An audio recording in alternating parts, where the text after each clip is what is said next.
No, no, aquí en el barrio. Ay, no, ajá. Es importante que ustedes reconozcan el concepto de síndrome. ¿Saben qué es un síndrome? Una enfermedad. Conjunto de síntomas asociados a una patología. Múltiple. Entonces, la diarrea, la tos, el vómito, todo eso son síndromes. O sea, son signos o síntomas que son También la tos. compatibles para muchísimas patologías. No solamente porque un animal vómito, nosotros podemos decir esto y una gastritis. Cuando hay esofagritis, cuando hay patologías que afectan el duodeno, también se puede producir vómito. Entonces yo no puedo asociar porque el animal está vomitando, no puede ser que tenga una gastritis. Pueden ser múltiples patologías, igual que la diarrea. La diarrea cuando es causada por múltiples causas, pero la diarrea hay que considerar que los mecanismos de defensa del organismo. Entonces, antes de yo administrar un antidiarreico, tengo que saber qué está causando la diarrea. Porque si es una diarrea producto de una enfermedad bacteriana, a mí me conviene que el animal expulse el contenido fecal, que va a tener presencia de bacterias y de las toxinas que producen esas bacterias. También se puede dar en algunas como por ejemplo en el ser humano. Que yo, como digo, se dio un caso, un primo mío, que tomó una botella completa de aguardiente, él solo, y al ratito que estaba en la piscina, al momento de salir de la piscina, botó todo lo que se había comido días antes. Pero vomitó. Vomitó. Claro. Y yo le dije que debe ser porque el cuerpo no podía metabolizar de esa cantidad de alcohol que podría ser. Es posible, es posible. El vómito también es un mecanismo de defensa del organismo porque él busca expulsar de forma brusca, violenta, cuando se droga. La tos es lo mismo, la tos lo que busca es expulsar partículas externas que puedan estar interrumpiendo las vías respiratorias y irritándolas.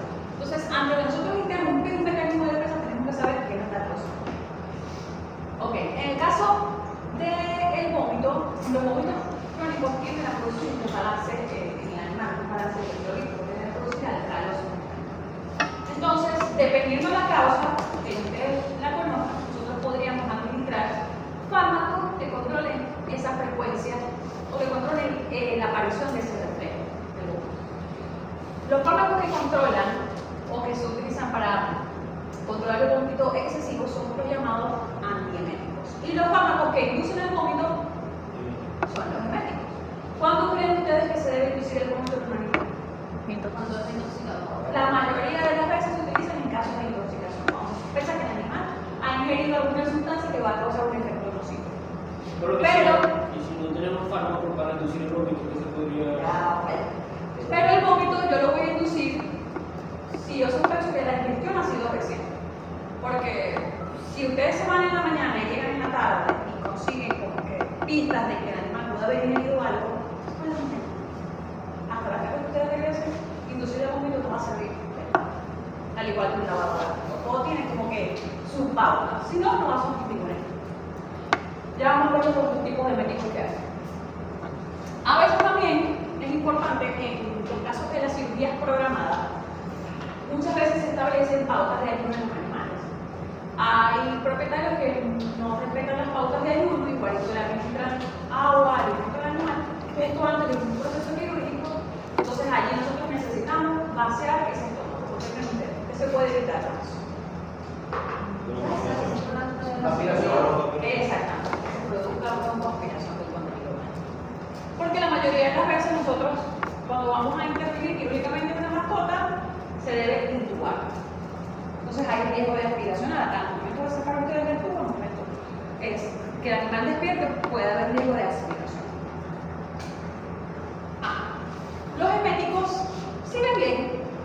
No, apaga la luz, se duerme. No sé bien. O sea, apaga, pero no nos dormimos. No, yo sí me duermo. Yo sí me duermo. Entonces, los eméticos los podemos clasificar en aquellos que actúan a nivel del sistema nervioso central, induciendo vómitos por estimulación de las zona gatillo en el sistema nervioso central, o aquellos que lo podemos utilizar que estimulan a que se produzca el vómito, pero fuera del sistema nervioso central, es una acción periférica. Ahí es donde viene la pregunta de Juan, que se puede utilizar. Cuando hablamos de la acción periférica, estos tipos de sustancias, como las soluciones salinas sobresaturadas, el jarabe de pecacuana, que es una sustancia irritante porque tiene este alcaloide, el agua caliente, el peróxido de hidrógeno, todas estas son sustancias que nosotros podemos utilizar, digamos, en casa cuando estamos frente a un posible caso de intoxicación. Esas son medidas como paliativas. ¿Qué quiero decirles con esto? Que no quiere decir que cuando ustedes sospechen de que tienen una posible intoxicación en casa y ustedes vienen y administran agua tibia al animal para provocar distensión gástrica y que este momento ya está listo. Ya vomitó, eso no le pasa nada. No lo van a llevar a la clínica. Estas son medidas que se aplican en casa mientras ganamos un poquito de tiempo y nos dirigimos hacia la clínica. Y más como ustedes ya saben, están seguros de que el animal ha ingerido la sustancia tóxica. Sin embargo, quiere decir que esto va a solucionarlo.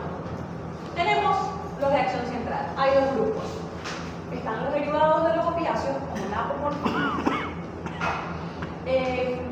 Ella actúa estimulando los receptores, según la literatura, a serotonina. Se administra vía subcutánea, intravenosa, subconjuntival, porque no tiene buena absorción vía oral.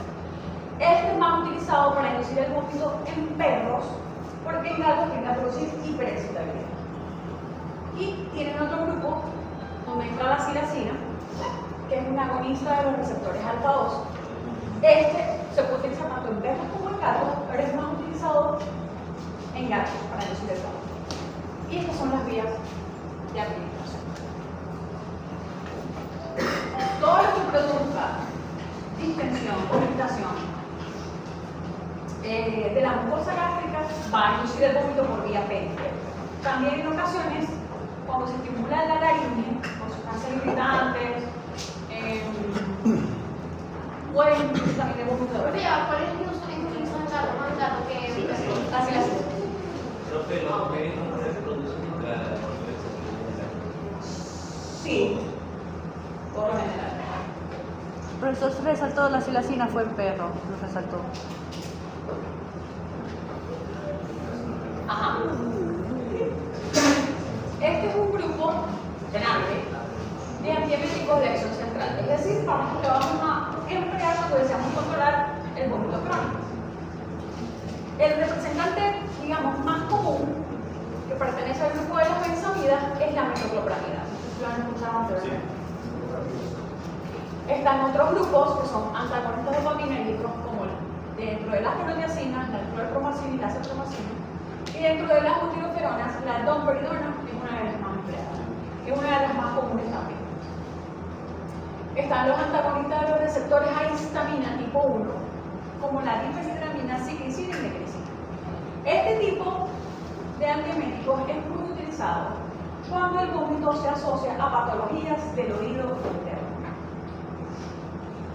porque actúa sobre los receptores a histamina tipo 1. Están los antagonistas de los receptores muscarínicos. La escopolamina es uno de los más utilizados, pero ellos tienen muy poco efecto como antiméticos, se utilizan muy poco.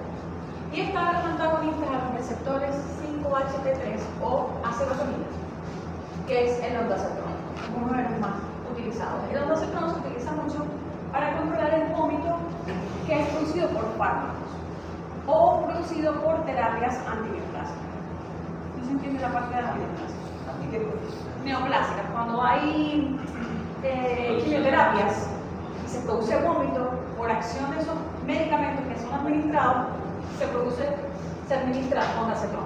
Porque yo he visto que en un tratamiento al perro le colocan también ondansetron junto con el metronidazol. ¿Para? O sea, por ejemplo, en un tratamiento de parvovirus le colocan metronidazol y también colocan ondansetron. Sí. Es preferible usar metoclopramida, ¿no? Es preferible. Pero no está mal usar ondansetron. No está mal. Pero sí, es un buen tratamiento.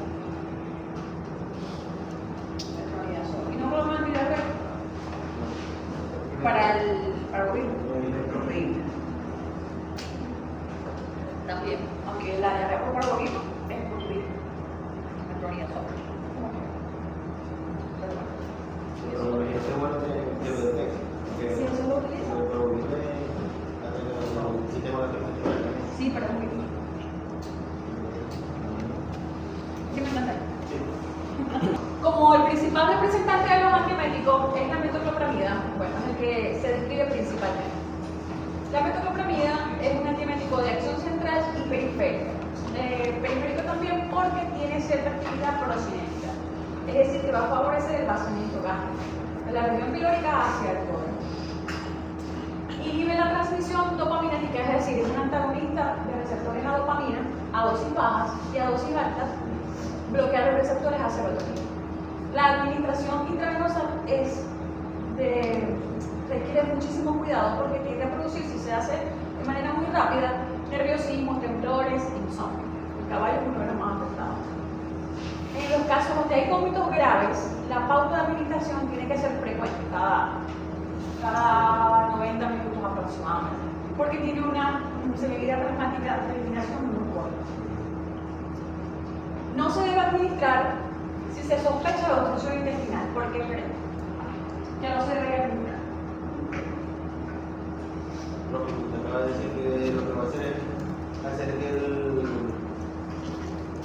el contenido se expulse. Entonces, si está obstruido y se está tratando de expulsar, Vamos a empeorar entonces el cuadro de la obstrucción.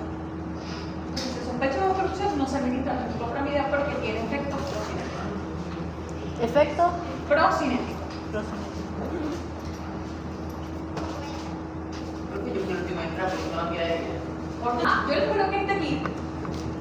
Esta es como una nueva molécula que se utiliza como antiemético y para prevenir las náuseas, tanto en perros como en gatos. El marpirano es un antagonista de los receptores NK a nivel del sistema nervioso central y puede administrarse vía oral y parenteral. O sea, lo traje, no estaba colocado antes, pero como lo he escuchado mencionar últimamente, me parece conveniente colocarlo aquí. Y los antieméticos de acción periférica, la metoclopramida por su efecto procinético aumenta la motilidad gastrointestinal y el glucopirrolato, la propanolina, pero ellos tienen muy poca utilidad con antieméticos de acción periférica.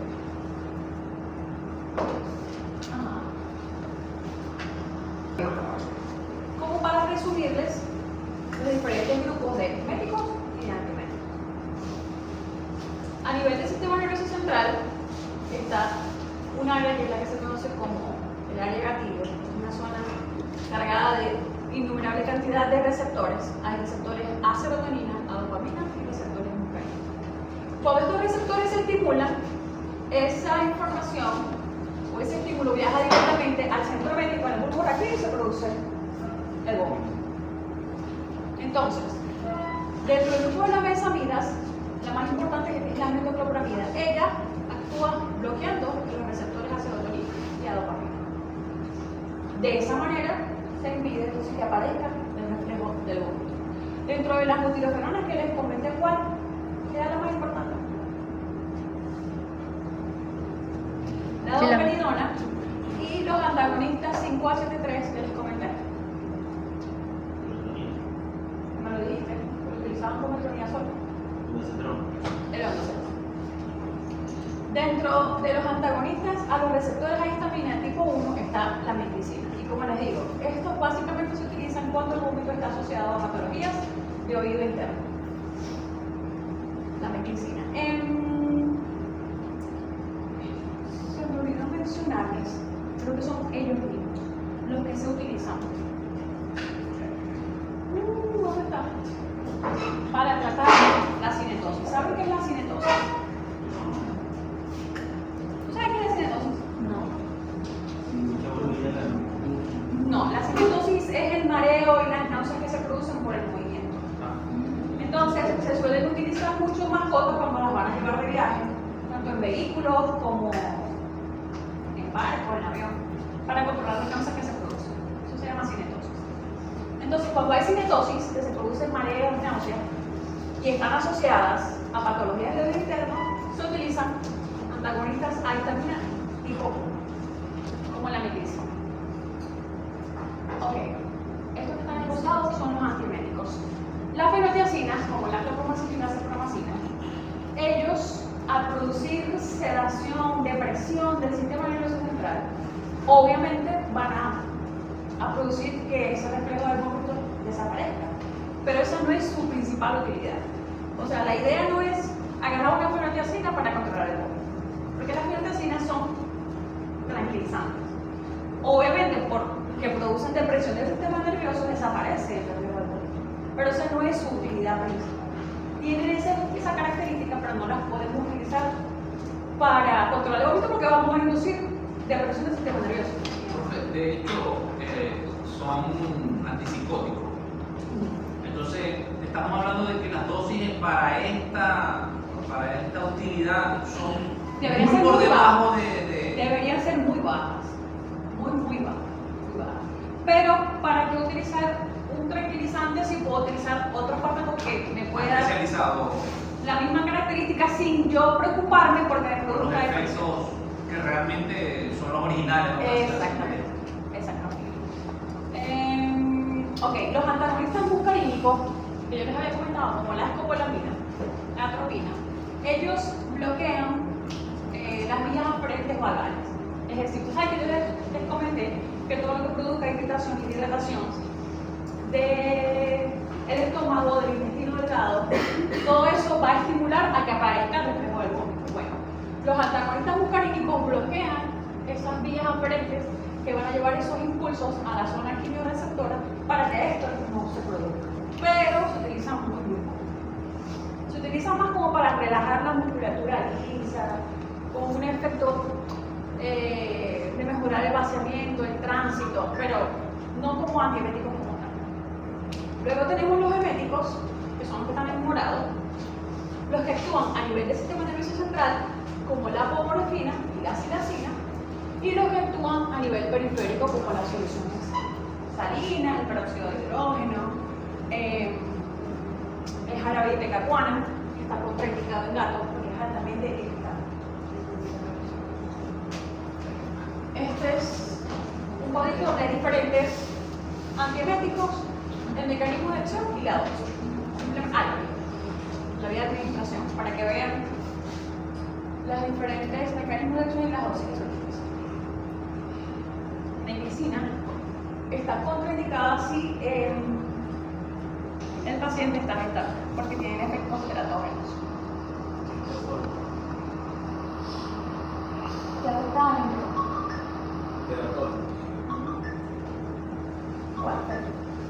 Sí, alergiones y embriotóxicos. Teratógenos, es más avanzada. Ajá. Vamos con los fármacos que se utilizan para el tratamiento de la úlcera y para controlar la hiperacidez gástrica. ¿Alguno ha tenido alguna úlcera en algún momento? No, nada. Ni hiperacidez, ni reflujo. Ah, sí, toda mi vida. Bueno, la terapéutica con estos fármacos lo que tiene como objetivo es tratar de aliviar el dolor que produce y acelerar la curación de la úlcera. ¿Cómo podemos hacer esto? Inhibiendo la secreción de ácido clorhídrico. ¿Por qué creen ustedes?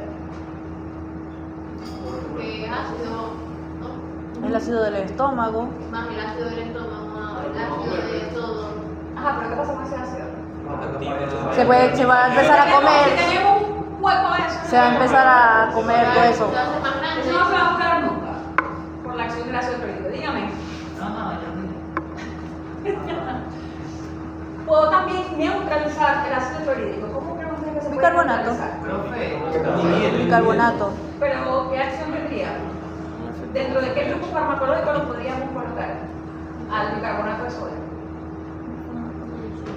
¿Qué? No. El bicarbonato de sodio es un antiácido. Los antiácidos neutralizan el ácido clorhídrico. El estómago sigue produciendo ácido clorhídrico, solamente que al administrar un antiácido lo neutralizamos por un periodo de tiempo. Se forma sal por grueso y se forma agua, y eso aumenta el pH gástrico. Podemos reforzar los mecanismos de protección de la mucosa, y ahí es donde entran los protectores. Y ya vamos a caer más adelante en el por qué omeprazol, la ranitidina son protectores gástricos. No, yo he escuchado que los ATC pueden pasar a un dolor independiente a eso.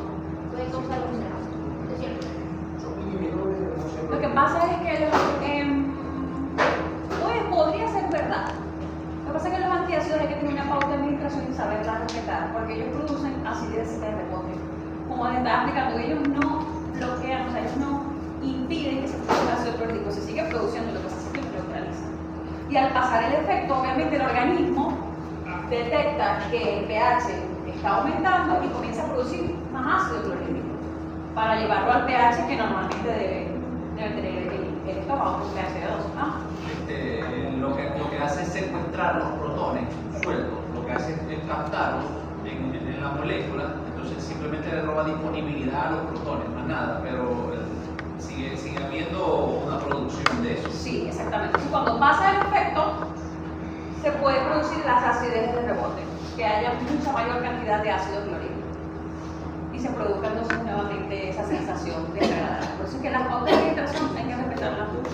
Y hay que tener mucho cuidado con los antiácidos, porque los antiácidos tienden a bloquear la absorción de otros compuestos. Entonces, si lo vamos a administrar en conjunto con otros fármacos, hay que administrarlo 2 horas antes o 2 horas después de administrar el fármaco que debería colocarse en ese momento, para que no se afecte su absorción. Ajá. Esta es una célula parietal del estómago. En la célula parietal del estómago hay receptores a gastrina, receptores a histamina de tipo 2, receptores a prostaglandina y receptores muscarínicos. Cuando se estimula la producción de ácido clorhídrico está llevada a cabo por los receptores de gastrina, los receptores de histamina y los receptores muscarínicos. Cuando se estimulan esos 3 receptores, se produce ácido clorhídrico. El que está mayormente encargado de la producción de ácido clorhídrico en el estómago son los receptores H2. ¿Qué se estimula? Esta bomba de protones, el hidrógeno potasio, va a verter iones hidrógeno a la luz del estómago, se va a unir con el cloro y formar el ácido clorhídrico. Eso es lo que generalmente se hace. Cuando nosotros administramos ranitidina, simetidina, todos ellos son antagonistas de estos receptores a histamina. Van a bloquear estos receptores, ¿ok? No se estimulan y no se produce la liberación de esos hidrogeniones a la luz gástrica para que se forme ácido clorhídrico. Por eso es que la efectividad de ese tipo de fármacos es de un 70 a un 75%. Inhiben ellos la producción de ácido clorhídrico, porque el resto está estimulado por estos 2 receptores. El omeprazol pertenece a otro grupo de fármacos. El omeprazol, el lansoprazol, pantoprazol, el esomeprazol, todas esas fármacos. Ellos van a bloquear directamente esta bomba de protones. Entonces tiene una efectividad muchísimo mayor, de un 90 a un 95%. Ya no estamos hablando que van a bloquear receptores, bloquean directamente la bomba de protones. En el caso del omeprazol, el omeprazol hay que mencionarlo porque él es un profármaco. El omeprazol por sí solo no tiene actividad farmacológica. Él, una vez que se administra, que debe administrarse en cubiertas entéricas porque es muy sensible a la acción de los jugos gástricos, debe transformarse en hígado azulfenamida, que es quien tiene la actividad farmacológica y es el que bloquea a esta bomba de protones. Están los antiácidos, que son utilizados para neutralizar el ácido clorhídrico, y aquí está colocado el biputo, que es un protector de mucosa que tiene actividad antibacteriana frente al helicobacter. Porque está el Helicobacter pylori. Sí. El Helicobacter pylori es, digamos, el microorganismo más asociado con la permanencia o el padecimiento de úlceras gástricas crónicas, tanto en perros como en humanos. Entonces, un ser humano que siempre iba con una gastritis y con úlceras gástricas tiene que hacerse diagnóstico y con diarrea, profe. Descartar el helicobacter. ¿Ah? La diarrea No es característico del helicobacter. no. Pero en perros también el tratamiento para el helicobacter es complicado. Es complicado. Y es bastante largo. Bueno, el tratamiento de una úlcera es bastante largo. Las úlceras no se remiten en 1 o 2 días. toman bastante tiempo. Una pregunta. Dígame. ¿Y qué es lo que hace cuando la gente come, no sé, fritura?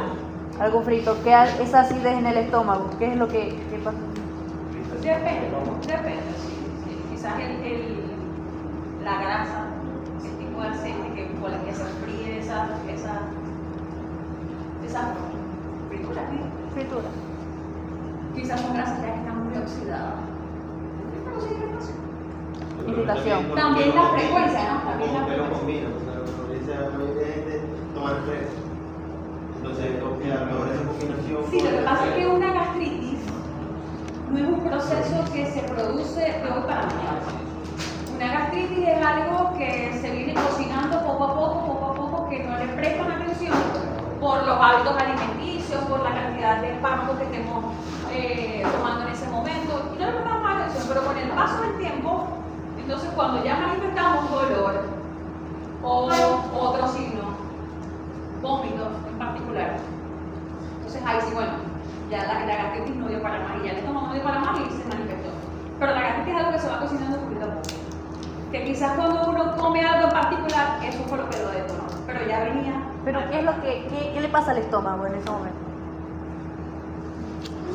No te sabría decir qué le pasa. Ok, vamos con los antisecretores. Antisecretores. Es decir, que van a disminuir, van a bloquear, van a inhibir la secreción de ácido clorhídrico.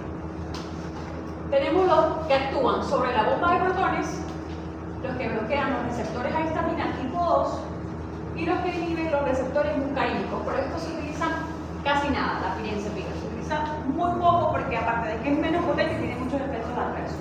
Tiene que producir serostomía, entonces como que no se utiliza para nada. ¿Saben qué es serostomía? ¿No? No, no preguntan qué es serostomía si no saben qué es serostomía. Serotecnia. Serostomía. Ah, sí. Sequedad de la boca, porque siempre que la boca se seca. Entonces, dentro de los antisecretores están los bloqueadores de los receptores a histamina tipo 2. Está todo este grupo, ranitidina, clonidina y simetrina. Estos son los más empleados en la medicina veterinaria.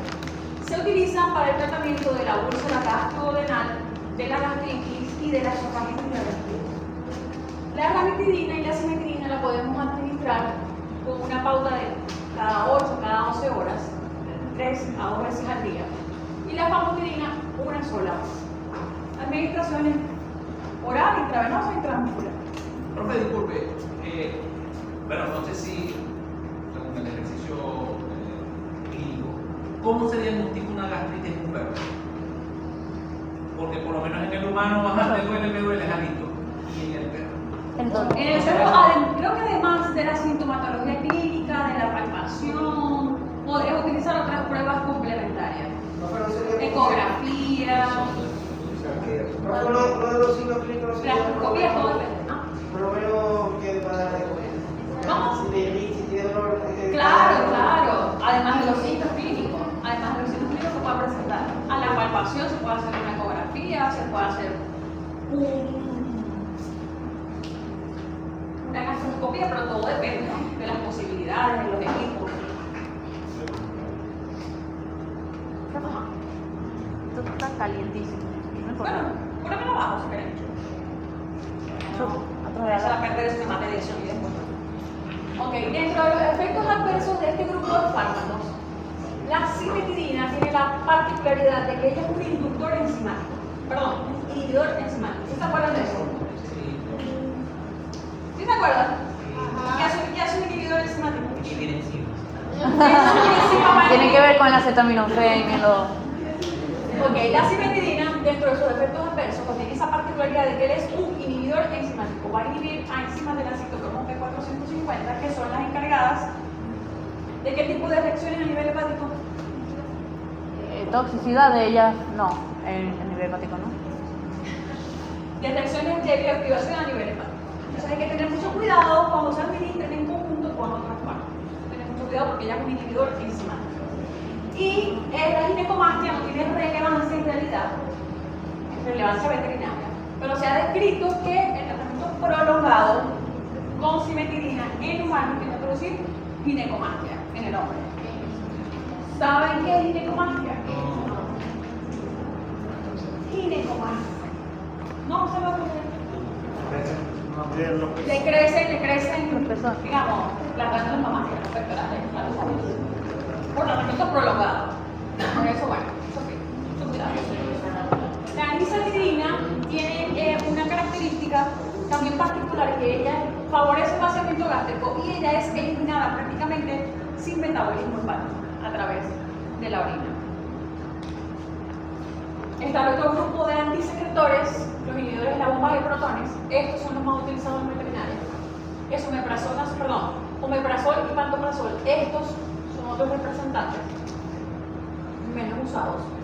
El omeprazol es un profármaco. Necesitan ser administrados con cápsulas para recubrirlas, porque como les digo, se inactivan frente al pH ácido y esto no afecta la motilidad gástrica. ¿Cuáles son las desventajas de utilizar inhibidores de la bomba de protones? Que ellos disminuyen demasiado, tanto la producción de ácido clorhídrico que pueden llegar a producir aclorhídrico. Y eso va a impedir que se absorban principalmente vitaminas del complejo B.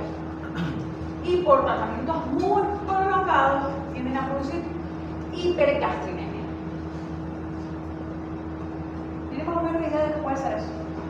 No, Mucha producción de ácido clorhídrico. De gastrina. De gastrina. Tanto que se puede medir en sangre, entonces produce una elevada cantidad de ácido clorhídrico en el estómago. Por acción muy prolongada, por uso muy prolongado de inhibidores de la bomba de protones. Hay que tener mucho cuidado. ¿Es el mismo de humano? ¿El omeprazol el mismo? Sí, es lo mismo. Es lo mismo. Ajá. Vamos con los fármacos que van a neutralizar el ácido clorhídrico. Están los antiácidos. Los antiácidos son sustancias inorgánicas de composición variable. Van a neutralizar el ácido clorhídrico. Los podemos utilizar en úlcera gástrica, gastritis, esofagitis. Y son seguros, menos el paciente que tenga insuficiencia renal, más que todos los que tengan sodio. Hay dos tipos de antiácidos.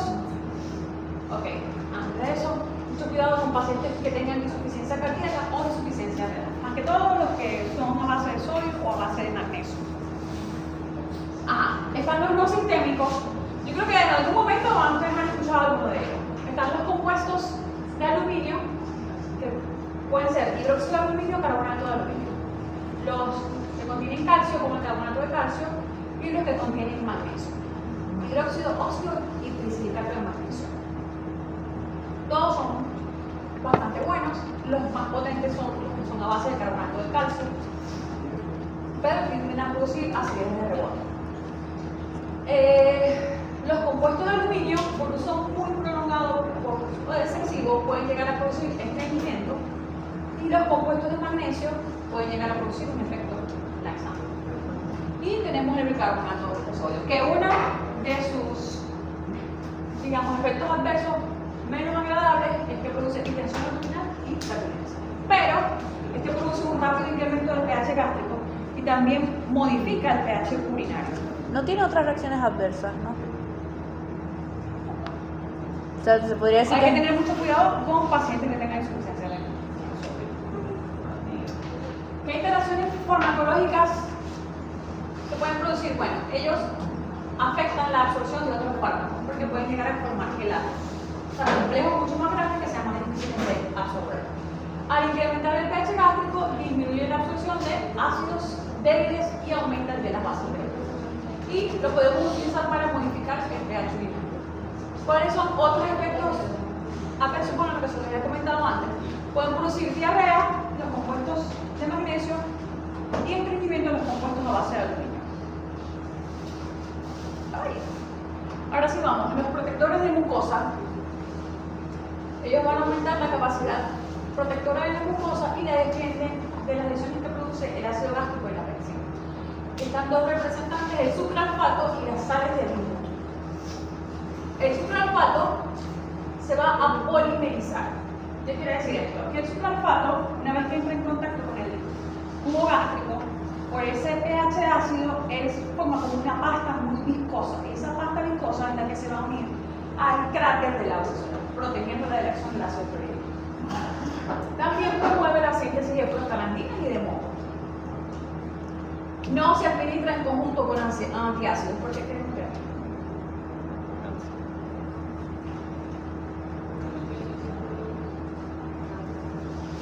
¿Qué necesita para que se polimerice? Así es, por eso no se administra en conjunto con antiácidos. Porque entonces no se va a polimerizar y no va a formar esa capa viscosa que va a cubrir a la úlcera. Y es muy útil en el tratamiento de úlceras gástricas esofágicas y duodénicas. Están las sales de bismuto que pueden conseguirlo como subsalicilato y subcitrato. Tiene actividad antibacteriana frente al helicobacter, es de acción local y a diferencia del sucralfato, lo que hace es formar quelatos con las proteínas que están en el cráter de la úlcera. Pero de igual manera la va a proteger de la acción deletérea de los jugos gástricos. ¿No tiene efecto en No. En algunos casos se puede llegar a producir estreñimiento cuando se toma por mucho periodo de tiempo el vector inmune. Están otros protectores gástricos como las prostaglandinas sintéticas.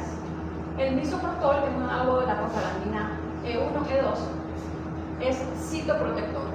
Él promueve la cicatrización porque aumenta el flujo sanguíneo local, estimula la producción de moco, la producción de bicarbonato, perdón.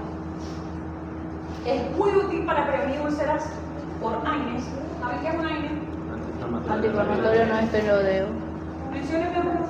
Ibuprofeno. Además, Cetoprofeno. está muy bien. Ah, bueno, se sabe, si tiene video. ¿Y el meloxicam actúa sobre qué cosa? La copia. O sea, ¿es selectivo o no selectivo? Altamente selectivo.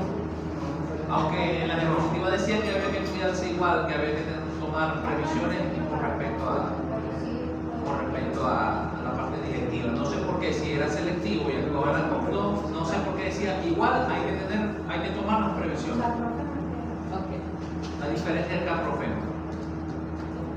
Por ejemplo, el meloxicam y el caprofeno. Sí, pero se van por los costos. Ok, estos no se utilizan durante el embarazo porque estimulan las contracciones uterinas y tienden a producir diarrea, cólicos, calambres dentro de sus efectos adversos. Entonces ya terminamos allí con los fármacos que se pueden utilizar para el tratamiento de la úlcera. Si yo le pregunto, mencióneme los fármacos utilizados para el tratamiento de la úlcera gástrica, ¿qué le va a decir? ¿Qué más? Bicarbonato. Ajá, pero los nombres, o sea, por todo lo que ajá, pero ¿qué me dice? No, pero ese Un antisecretor, le ponen. Pero usted no lo va a apuntar así. ¿Cómo que no? Claro que sí. Le va a apuntar qué es esto, Protector de mucosa, pertobismo. ¿Qué más me dijiste? Antiácido, bicarbonato de sodio. Por lo general, cuando son todas estas patologías, esofagitis, gastritis, por lo general lo que se recomienda es tener al animal en ayuno de 12, 24 horas, dietas blandas, ricas en proteínas, bajas en grasa, y colocarle todo eso en conjunto. Antisecretores, protectores de mucosa y colocar algún antiácido si hace falta, por lo general.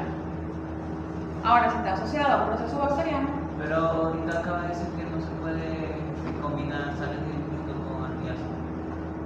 Pero es que el antiácido, si me escuchaste cuando dije también en un principio, que los antiácidos deben administrarse 2 horas antes o 2 horas después del resto de los fármacos que damos antes.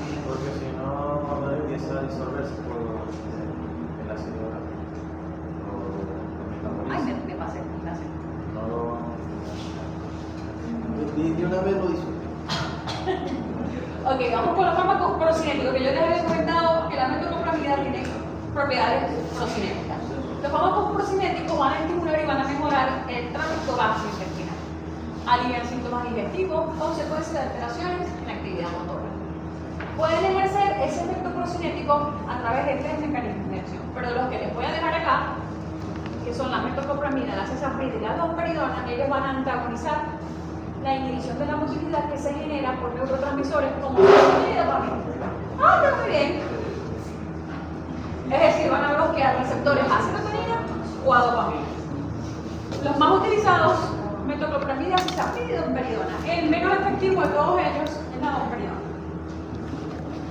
El más efectivo es la cisaprida. La metoclopramida, al igual que la cisaprida, ellos son benzamidas. La metoclopramida tiene acción sobre receptores dopaminérgicos, receptores a serotonina de tipo 3 y de tipo 4. Ellos relajan el esfínter pilórico en la metoclopramida, incrementan la peristalsis, favorecen el vaciado gástrico. Por eso no se utiliza en casos de obstrucción y perforación. Pero estos son antimétricos. La metoclopramida sí, pero también tiene efecto procinético.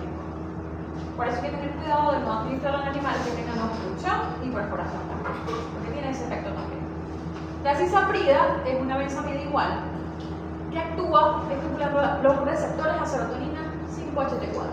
Es mucho más potente que la metoclopramida porque ella, además de tener todas estas propiedades, también tiene una actividad propulsora a nivel del cuerpo, que no lo tiene la metoclopramida. Tampoco se utiliza en obstrucción ni en perforación gástrica. Y la domperidona tiene una acción más moderada, actúa solamente sobre receptores a dopamina y como es poco efectiva, no se utiliza como procinética. ¿Qué pH? ¿Dónde? No atraviesa pH. La barrera hematoencefálica. Ajá. ¿Cuándo creen ustedes que van a utilizar un laxante? ¿Cuándo creen ustedes que van a utilizar un laxante? Pero a veces también va a ser. Cuando hay una obstrucción, ¿cómo utilizar un laxante? Ella había dicho. Ah,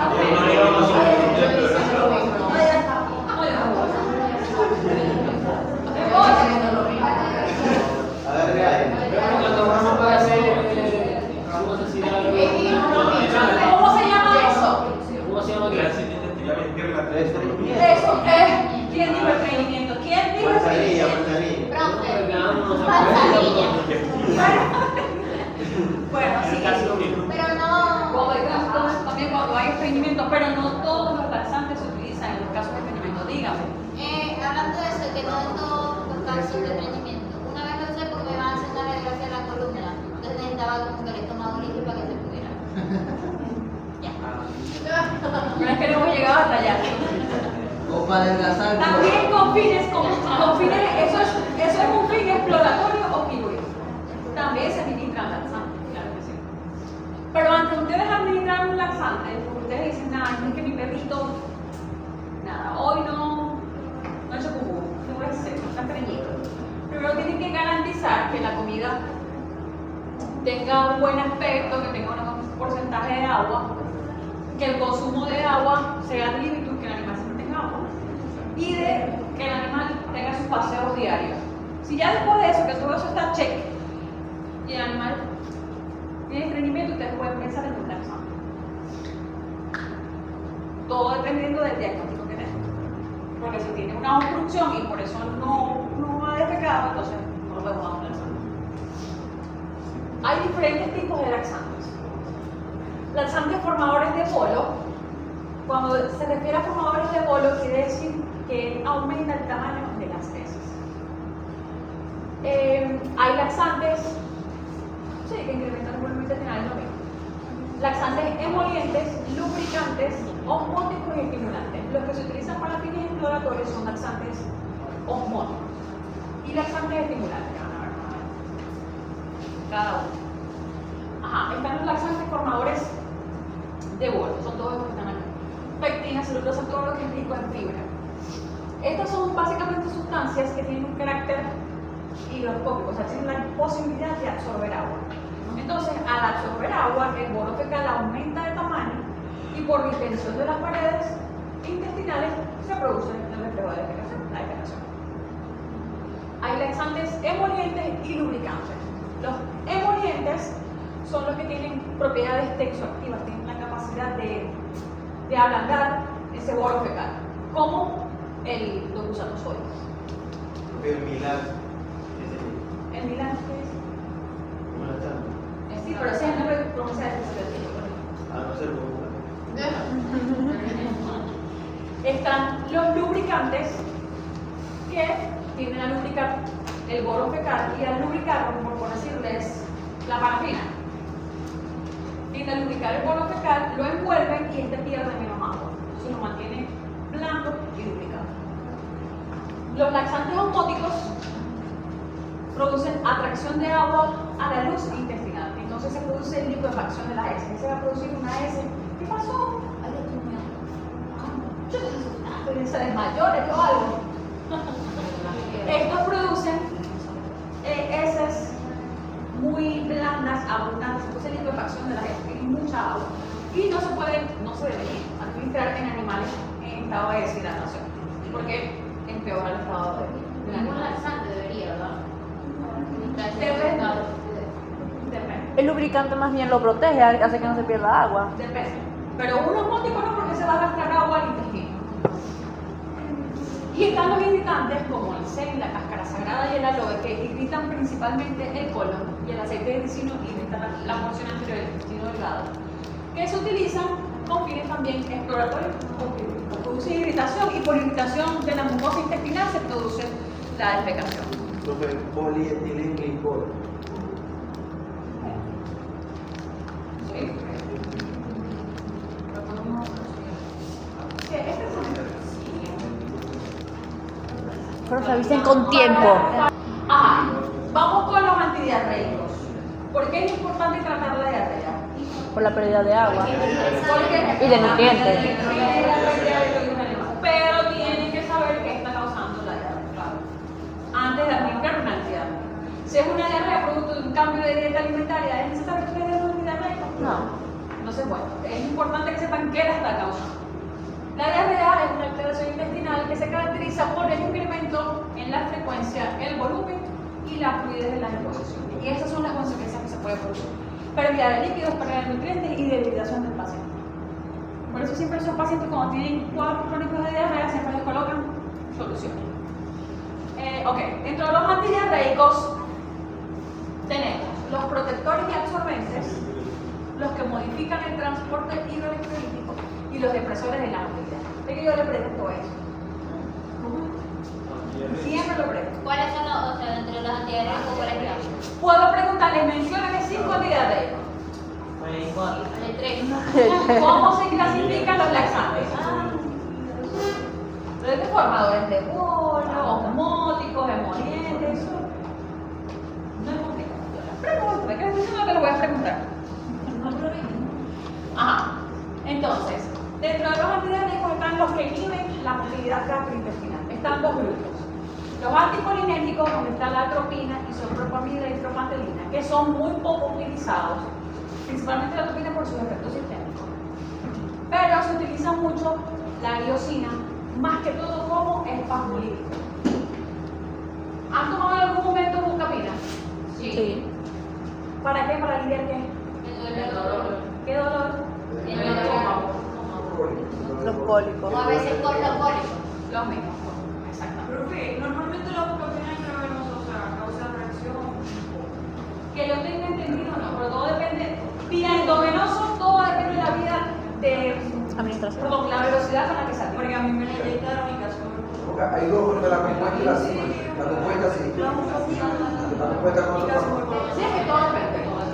Bueno, yo nunca he tomado bucapina, nunca me la han dado endovenosa. A mí sí. Bueno, ella principalmente se utiliza como espasmolítico. Va a aliviar las contracciones que se producen en la musculatura del intestino.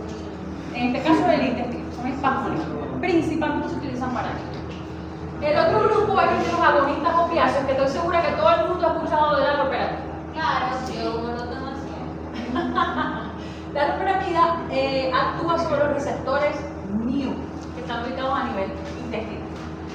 La loperamida, cuando se administra, potencia la reabsorción de agua a nivel intestinal, disminuye la motilidad gastrointestinal y disminuye la actividad secretora. Ahora voy con una pregunta. Si ustedes tienen una diarrea por parvovirus, ¿usted va a administrar la loperamida? No. ¿Por qué? Está irritado los intestinos. ¿Por qué? Como los intestinos están irritados, eso No, y lo voy a terminar de acá. ya va. Si es una diarrea por una H. coli o por una salmonela. No sé cómo. No pueden echar. Tienen que botar esa bacteria.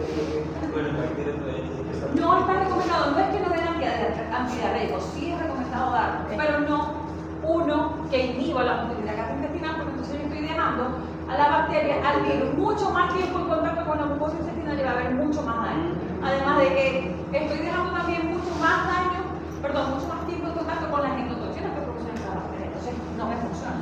¿Qué podría administrar yo como antidiarreico? Un absorbente o un protector. Se va a proteger a la mucosa intestinal de la acción tanto de las bacterias como de las endotoxinas. En el caso también de los virus. Porque hay que considerar que la diarrea es una reacción para expulsar algo. Claro, exactamente. Por eso digo, tiene que estar establecido qué la está causando. Si es una diarrea bacteriana, yo puedo administrar un protector, un absorbente que me ayude a mí a absorber las toxinas que están produciendo esas bacterias. Y la pauta de administración yo puedo jugar con ella, pero a mí me conviene, tengo que tener al animal también hidratado, pero a mí me conviene que ese animal expulse todo ese contenido intestinal. Me conviene. Ahora, si es una diarrea, como les digo, por cambio en la dieta, hay que ver cuál es la magnitud de la diarrea, pero yo no administraría una antidiarrea. O si coloco uno, coloco un protector. Nada tan invasivo, como por decirles una loperamida. Están los absorbentes y los protectores. El carbono activado tiende a absorber toxinas. El caolín y la pectina, todos estos forman una capa protectora sobre la mucosa intestinal. Impiden la acción deleteria de las toxinas, de las bacterias y de las mismas bacterias sobre el intestino. Y están los que modifican el transporte hidroelectrolítico, y ahí entran las sales de Bruno, que además de proteger la mucosa, disminuyen las secreciones y aumentan la absorción de agua. Y de resto, para tratar las diarreas también tenemos los prebióticos, probióticos y simbióticos. Todos en algún momento han tenido que tomar alguno de ellos. Por lo menos un probiótico. Por lo menos. Enterogermina. Todo el mundo tomamos, bueno, en algún momento tomamos enterogermina. Ok. No, Profe, yo me caigo. Vamos a reír bastante. Bastante. No, yo sé que es que no me voy a reír. profe, No se puede reír del profesor. No se puede reír. ¿Quién dice? Ajá. Tenemos los prebióticos. Los prebióticos por lo general son sustancias, sustratos, que van a favorecer a que las bacterias sigan creciendo y multiplicándose. Las bacterias beneficiosas, como las bifidobacterias y los lactobacilos. Por lo general son hidratos de carbono, ácidos grasos poliinsaturados, todos estos que están acá. no se ven. El ajo, no vemos nada de espárragos. Todas estas son sustancias que van a contribuir a que las bacterias buenas se sigan multiplicando. Depende de la especie.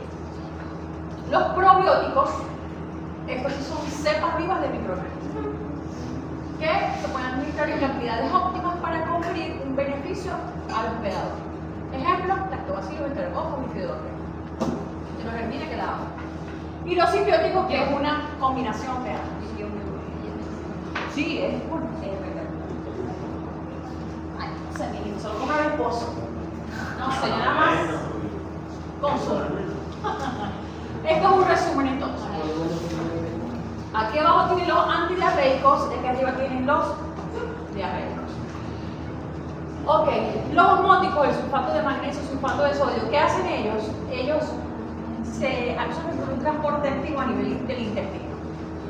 Como damos una cantidad muy elevada de magnesio, ese transporte activo, si ustedes recuerdan, que el transporte activo tiende a ser saturable. Cuando se satura ese transporte, Ya no hay, va a pasar más nada. exactamente, hay una gran cantidad de magnesio que lo que va a tener un efecto osmótico, va a arrastrar agua de corriente circulatoria del intestino y se va a producir entonces la defecación. Yo les había comentado que son diarreas muy blandas, líquidas, por el alto contenido de agua. Están los irritantes de la mucosa, como el seno y el ribargo, que producen acción irritativa local y esa irritación produce que aumenten los movimientos peristálticos y se produzca la defecación. Y están los formadores de polo, que es la celulosa, la metacelulosa, la fibra, la ciruela, todos esos, que tienen la capacidad de absorber agua, aumenta el tamaño del bolo fecal y por aumento de tamaño se produce estimulación de las contracciones peristálticas y se produce la defecación. Esos son los diarreicos. Y los antidiarreicos tienen los protectores y los absorbentes como el carbón activado, el caolín, la pectina, el glutamato. Disminuyen la acción irritativa y la acción bacteriana viral porque forman una película sobre el intestino. Están los que inhiben la movilidad intestinal, como la loperamida, disminuye las peristalsis, las secreciones intestinales e incrementa la absorción de agua, porque actúa sobre los receptores mismos. Está la atropina, que está dentro de los anticolinéricos, pero es utilizado básicamente como la atropina, no, la iosina, como espasmódico para el tratamiento de los cólicos. Y están también disminuyen las peristalsis, las secreciones y los espasmos. La iosina, que es lo mismo que la bucamina. No es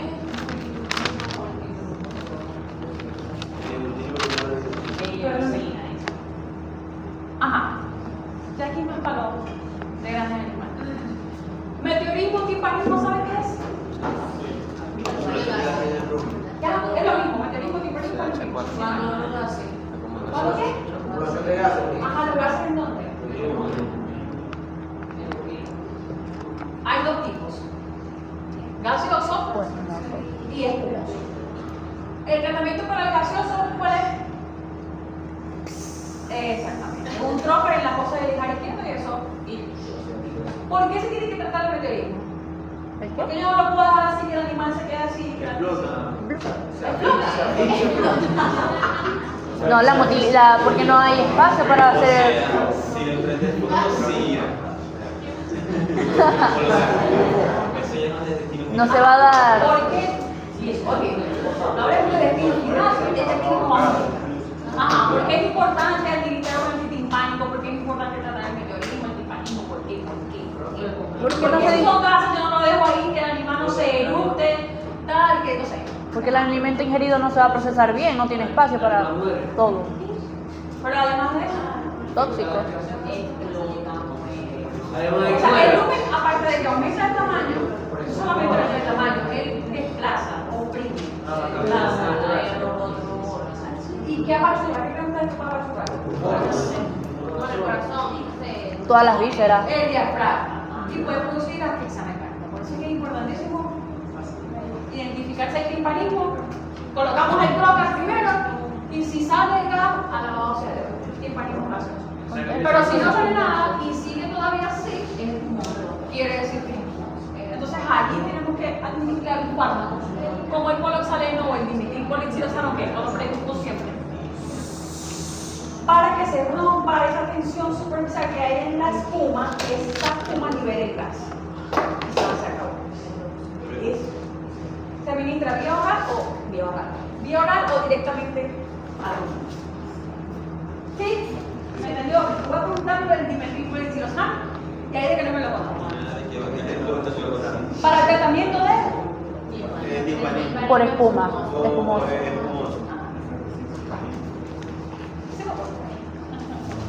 Ok. El pH ruminal, estamos hablando de rumen, es de 5.6 a 7. Todo lo que afecte ese pH, tanto por debajo como por encima, es perjudicial para el animal. Ni nos conviene una alcalosis, ni nos conviene una acidosis. En los casos en donde hay acidosis, toda la microflora que está en el rumen empieza a morir. Y además de eso, se producen toxinas. El animal termina absorbiendo esas toxinas y produce una endotoxina. Eso no nos conviene. Si hablamos de una alcalosis metabólica, también las bacterias comienzan a morir, no se metaboliza, no se produce, digamos, el procesamiento del alimento, se compacta en el rumen, no pasa el amoníaco a amonio, y eso también se absorbe por las medias ruminales y eso se produce una intoxicación. Entonces no nos conviene ni la acidosis ni la alcalosis. Las dos hay que tratar. Cuando está por debajo de 5.6, es una acidosis. Si yo quiero contrarrestar una acidosis, ¿qué tengo que hacer? agregarle un producto más básico Que alcaliniza. que alcalino. Si yo tengo un alcalosis, Ácido. para que se vuelva un poco más ácido. Entonces, los alcalinizantes, carbonato de calcio, carbonato de magnesio e hidróxido de magnesio, los tres juntos. También. Y con esto, si hay una acidosis, vamos a lograr aumentar el pH. Ruminal. Si hablamos de acidificantes, ácido acético al 5%. En 4 o 8 litros de agua fría. Eso es lo único que no ha sido cimentoso. Ácido ruminal, ácido cimentoso. Por eso hablamos de ruminal. Ok. Y la metabólica, la metabólica es un otro tipo. O por administrar líquido ruminal de animales sanos. En el caso de que haya atonía ruminal, es decir, que el rumen no se quiera mover, ¿sabe que el rumen debe moverse porque hay movimientos, sí, pero hay movimientos propulsivos, hay movimientos de retención y hay movimientos de mezcla. Entonces, si por lo menos el rumen está parado porque está en huelga, ¿qué creen ustedes que puede suceder? Si ese alimento no se mueve, ¿qué creen ustedes? No se da la Ajá. ¿Y cuántos estómagos tiene la vaca? 4. 1,4 litros de tiempo. No, pasa Ok. a tomar una ¿Y el rumen? El primero, el segundo, son los cuatro tipos. El primero. El primero es el tipo. El primero es el grupo.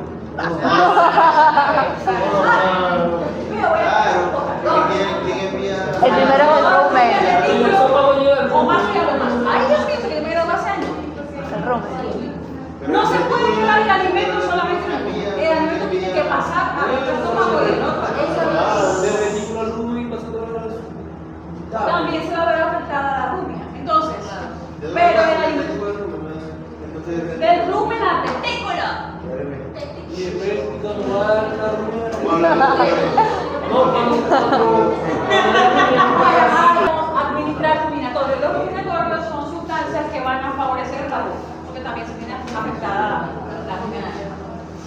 Podemos administrar jugo ruminal de animales sanos, o podemos administrar agonistas colinérgicos como la neftigmina, la pisotidina, la pilocarpina, que lo que van es a estimular la motilidad. ¿Y cómo se produce un ruminal. ¿Cómo es eso? ¿Cómo es eso? Profe, cuando hay Claro, con una sonda. Y eso no afecta en la flora porque es diferente en los dos animales, no afecta. No debería, deberían ser la misma población de microorganismos. Ah, bueno, si están en el Si mismo son animales sanos, debería ser lo mismo. hay Pero si lo sacáis de un animal con una ventosa, vas a echar a perder a los demás. No, pues ya va, que cuando hay timbanismo. es un animal monogástrico como un caballo, que es súper seco, que no tiene. Pero timbanismo. Pero el timbanismo que haya. Pero esos ya, en el caballo serían los ciegos, En los ciegos. que tiene dos, grandísimos. Entonces que ellos pueden botar gases por la corbata suiza, por la válvula que quieren. Pero se podría dar tan, bueno, es que depende también. En caballo, lo que pasa es que los caballos son un poquito más complicados. Entonces, bastante sencillo. Son un poquito más complicados. Habría que ver. Y no pueden botar ni por adelante ni por atrás la flatulencia.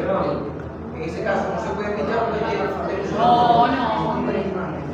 Tendría que ser administrarle algo por sonda. por sonda, para fijar algo así de fraccionación. Por sonda, sí. Porque yo una vez buscaba un caballo que me llegaba y tenía uno le pregunta, ¿cómo es la veterinaria? Y yo una vez me llega y yo le pregunto, un caballo como parece un pato de vaca. Pero no era alcohólico, porque los alcohólicos son los que terminan matando siempre a los El caballo que le tocaba y Muy pobrecito, pobrecito. al final se sacó, pero Ajá, ¿qué hiciste? lo sondeaba. Ya le hice un lavado intestinal, pero eso fue lo que eso fue al estilo campo, Pero es válido, pero eso es válido. es un medicamento para ver si Eso es válido. Ajá. Y ya para terminar, vamos con los protectores hepáticos. Protectores hepáticos, ¿qué es la colina? La colina. ¿La colina? ¿Qué es la colina? No sé por qué yo quiero que la mujer me pregunta. Colina de qué? Ajá. Ay, no, son máquinas. La colina es un aminoácido. No, esa es la dieta que es con la Luego la ¿Por qué no? Así ya colina. La colina se utiliza mucho en las dietas para evitar la degeneración grasa del hígado, porque tiende a ser mucho más hidrógeno que los efectos negativos de los glucólicos, para que puedan ser eliminados. Esto lo utilizan mucho en el alimento de los pollos, porque ellos tienen mucho de degeneración hepática, de degeneración grasa, de los hepatocitos. Todas las vitaminas del complejo B son coenzimas protectores hepáticos, porque ellas son las coenzimas que mantienen como que a tono la actividad de las enzimas de la citocromo P4.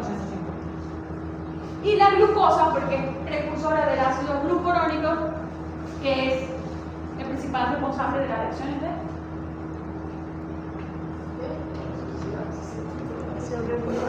¿cómo es?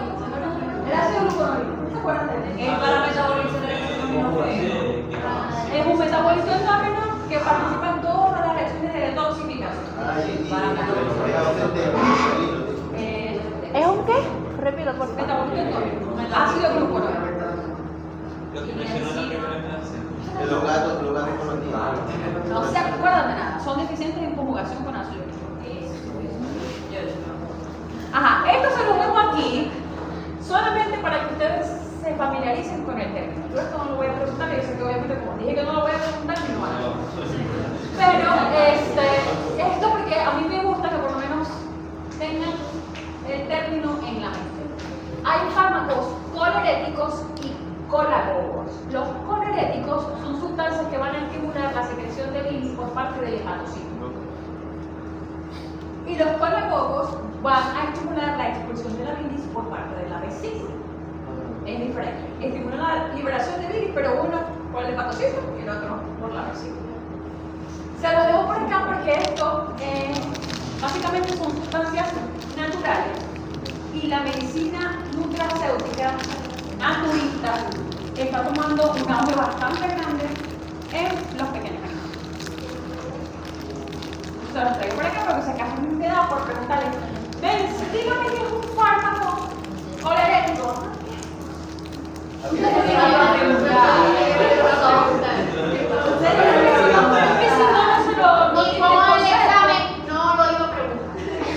no, ustedes no tienen el concepto por lo menos en mente. Pero son naturales. Yo soy fanática del alcachofe de la vaca, eso fue súper bueno. Son naturales. Sí, son naturales, por ejemplo, la medicina naturista. Y esto se extrapola a pequeñas especies principales. Pero eso lo traigo porque son conceptos chéveres que es importante que ustedes, bueno, por lo menos estén relacionados. Ay, colerético, ¿qué está eso? Por lo menos en algún momento me lo dieron, sé qué es, pero bueno, no lo utilizamos. Listo, fíjense que son todos compuestos naturales. ¿Y los coleréticos estimulan dónde? ¿La secreción de bilis de dónde? Por el hepato. ¿Y los colagogos? Por la bilis. A ver, listo. Evaluado. Se los dejo acá porque lo coloca el profe tiene mucha razón, de que la diarrea es un problema con múltiples orígenes. Entonces, antes de administrar una antidiarreico hay que saber qué está causando la diarrea. Porque la diarrea es un mecanismo de defensa, igual que la tos también. Antes de administrar un antitucígeno, nuestra profesora nos va a explicar la tos productiva. ¿Saben qué es la tos productiva? Algo que es bueno, o sea que es buena y ayuda. ¿Cuál es la buena? La tos productiva es la que produce, la que viene cargada de moco, ayuda a expulsar. Lo que busca es expulsar todas estas secreciones que ustedes tienen en los bronquios, los animales tienen en los bronquios. La tos seca no es nada. Una tos productiva, un animal o una persona que está expulsando moco, usted le va a dar una institución. ¿Por qué si está expulsando el moco? Déjelo, más bien denle algo que fluidifique ese moco para que el moco salga con mucha más facilidad. Pero no le va a dar una antitusígeno. Es un mecanismo de defensa. Ahora, si es una tos seca, la tos seca sí es perjudicial, porque afecta a los alveolos, a la pared de los alveolos. Entonces, ahí sí se va a afectar. Eso va a afectar al profesor. Pero, ¿qué pasa? La tos es un mecanismo de defensa, lo que hay que saber qué tipo de tos y que la está produciendo, porque si es una tos alérgica, ¿para qué le va a dar un antitusígeno? Entonces, hay que saber qué está produciendo la tos. La diarrea, el vómito antes de administrar un fármaco para controlar. ¿Se entendió? Sí. O sea que ya les puedo preguntar directamente. Ajá, ya necesitan que uno les explique codificación, ¿quiere que le expliquemos?